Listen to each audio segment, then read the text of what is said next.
विधानसभा निवडणुकीत काँग्रेसचा दारुण पराभव झाला। काँग्रेसचे अवघे 16 आमदार विजयी झाले आहेत। या पराभवाची जबाबदारी स्वीकारत प्रदेशाध्यक्ष नाना पटोले यांनी आपल्या पदाचा राजीनामा दिला। पटोले यांचा राजीनामा स्वीकारला नसला तरी नवीन प्रदेशाध्यक्षाचा शोध काँग्रेसकडून सुरू करण्यात आला आहे। काँग्रेस प्रदेशाध्यक्ष पदाच्या शर्यतीमध्ये सतेज पाटील, विश्वजित कदम, अमित देशमुख यांची नावे आघाडीवर आहेत। मराठा समाजातून या नावांना अधिक पाठिंबा मिळण्याची शक्यता आहे।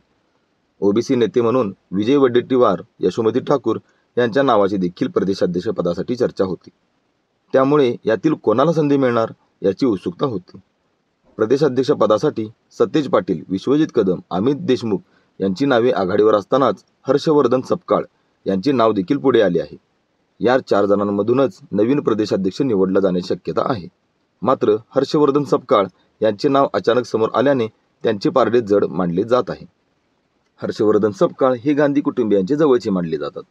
काँग्रेसच्या राज्य व राष्ट्रीय स्तरावरील विविध उपक्रमात ते नेहमीच सक्रिय सहभागी राहिले आहेत।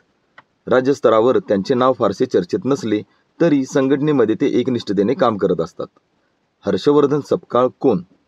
हर्षवर्धन सपकाळ हे काँग्रेसचे निष्ठावान नेते मानले जातात।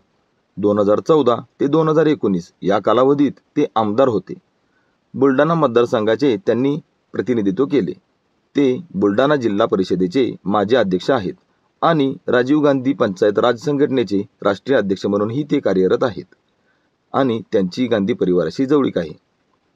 तुम्हाला काय वाटते? ज्या काँग्रेसच्या पडत्या काळात सतेज पाटील, विश्वजित कदम तसेच यशोमती ठाकूर यांच्यासारखे डॅशिंग नेते सोडून राहुल गांधी, हर्षवर्धन सपकाळ यांच्यासारख्या कमी लोकप्रियता असणाऱ्या नेत्याला प्रदेशाध्यक्ष म्हणून संधी देतील काय?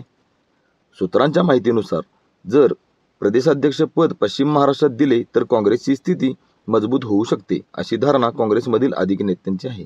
मात्र पश्चिम महाराष्ट्रातील चर्चेत असणारे नेते सध्याच्या घडीला ही जबाबदारी स्वीकारण्यास उत्सुक नसल्याचे समजते।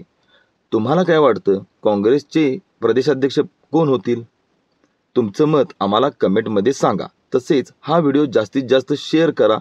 अशाच नवनवीन व्हिडिओसाठी आपल्या लाडक्या विषय हाड या यूट्यूब चॅनलला सबस्क्राईब करा। जय हिंद, जय महाराष्ट्र।